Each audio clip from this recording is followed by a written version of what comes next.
नमस्कार दोस्तों, स्वागत है आपका आपके अपने चैनल आज स्टडी ऑफिशियल पर।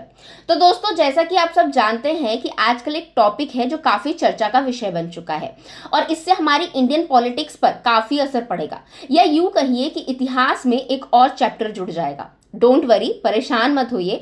आज मैं आपको इस टॉपिक के बारे में एक एक चीज़ अच्छे से समझा दूंगी। तो दोस्तों, हुआ ये है कि प्रधानमंत्री नरेंद्र मोदी जी ने इस साल स्वतंत्रता दिवस पर संबोधन के दौरान लाल किले के प्राचीर से वन नेशन वन इलेक्शन का मुद्दा उठाया था। दोस्तों, ये एक ऐसा इशू है जिसकी चर्चा काफी वक्त से चल रही थी। हालांकि अब करीब एक दशक बाद मोदी कैबिनेट ने इस पर मोहर लगा दी। तो चलिए आज अपने इस वीडियो में हम डिटेल में जानेंगे कि वन नेशन वन इलेक्शन है क्या, इसके क्या फायदे और नुकसान हो सकते हैं और क्यों इसके बारे में राजनीतिक दलों में एक राय नहीं बन पा रही है। साथ ही जानेंगे दोस्तों कि इतिहास में पहले कभी ऐसा हुआ है क्या, और रामनाथ कोविंद कमेटी रिपोर्ट पर भी चर्चा करेंगे। हम जानेंगे कि अब जब इस पर मोहर लग गई है तो संविधान और कानून में क्या क्या संशोधन होंगे। लेकिन दोस्तों, इससे पहले अगर आप हमारे चैनल पर पहली बार आए हैं या अभी तक हमारे चैनल को सब्सक्राइब नहीं किया है तो पहले वो कर ले, और हाँ, बेल आइकन को हिट करना तो बिल्कुल भी ना भूले ताकि हमारे फ्यूचर वीडियोस की अपडेट आप तक सबसे पहले पहुंचे। तो चलिए शुरू करते हैं। सबसे पहले बात करते हैं दोस्तों वन नेशन वन इलेक्शन की। तो वन नेशन वन इलेक्शन का मतलब है कि पूरे देश में एक ही दिन या एक निश्चित समय सीमा में सभी चुनाव एक साथ कराए जाएंगे। इसमें लोकसभा के चुनाव, सभी राज्यों के विधानसभा के चुनाव और स्थानीय निकायों के चुनाव शामिल होंगे।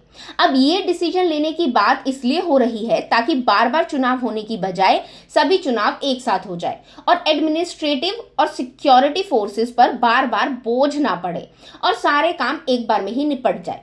अब बात करते हैं हमारे आदरणीय प्रधानमंत्री मोदी जी की। तो दोस्तों, 15 अगस्त को स्वतंत्रता दिवस पर प्रधानमंत्री मोदी जी ने भी वन नेशन वन इलेक्शन की वकालत की थी। उनका कहना था कि बार बार चुनावों से विकास की गति धीमी हो जाती है। उनकी मंशा है कि एक साथ चुनाव होने से सभी राजनीतिक दलों को कामकाज पर ध्यान देने का समय मिलेगा और विकास योजनाओं में रुकावट नहीं आएगी। आपको बता दूं दोस्तों कि भाजपा ने इसे अपने मैनिफेस्टो में प्रमुखता से शामिल किया था। चलिए अब बात करते हैं थोड़ी हिस्ट्री की। तो आपको ये जानकर हैरानी होगी दोस्तों कि भारत में पहली बार वन नेशन वन इलेक्शन की बात नहीं हो रही है, बल्कि पहले भी ऐसा हुआ करता था। जी हाँ, आजादी के बाद भारत में 1951 से 1967 तक लोकसभा और राज्य विधानसभाओं के चुनाव एक साथ होते थे। इसके बाद राज्यों के पुनर्गठन और नए राज्यों के गठन के कारण चुनाव अलग अलग समय पर होने लगे। लेकिन अब सरकार एक बार फिर से सभी चुनावों को एक साथ कराने पर विचार कर रही है। अब बात करते हैं दोस्तों पूर्व राष्ट्रपति रामनाथ कोविंद की अध्यक्षता में बनी समिति के प्रस्ताव की। तो दोस्तों, रामनाथ जी की समिति ने इस प्रस्ताव पर एक डिटेल रिपोर्ट तैयार की। इस समिति ने राजनीतिक दलों, कानून के विशेषज्ञों और जनता से सुझाव मांगे।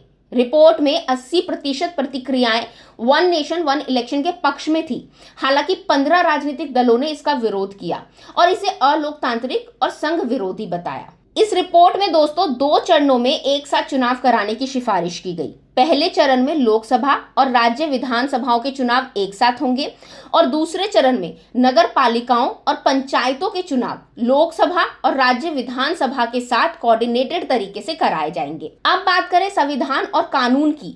तो दोस्तों, इस रिपोर्ट में संविधान और इससे रिलेटेड कानूनों में संशोधन का प्रस्ताव भी रखा गया है, जिसके तहत संविधान में नया अनुच्छेद 82A जोड़ने का सुझाव दिया गया है। इस अनुच्छेद के तहत चुनाव के बाद गठित सभी विधानसभाएं लोकसभा के पूर्ण कार्यकाल की समाप्ति पर समाप्त हो जाएगी।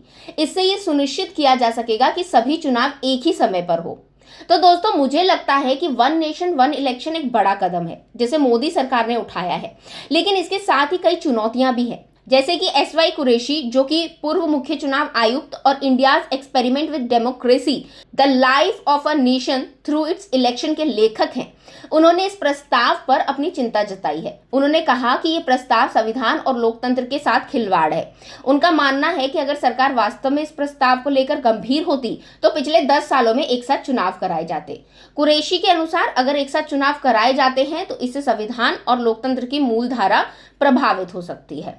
तो दोस्तों, वन नेशन वन इलेक्शन, क्या ये संविधान और लोकतंत्र के हित में होगा या फिर इससे समस्याएं बढ़ेंगी, ये तो भविष्य में ही पता चलेगा।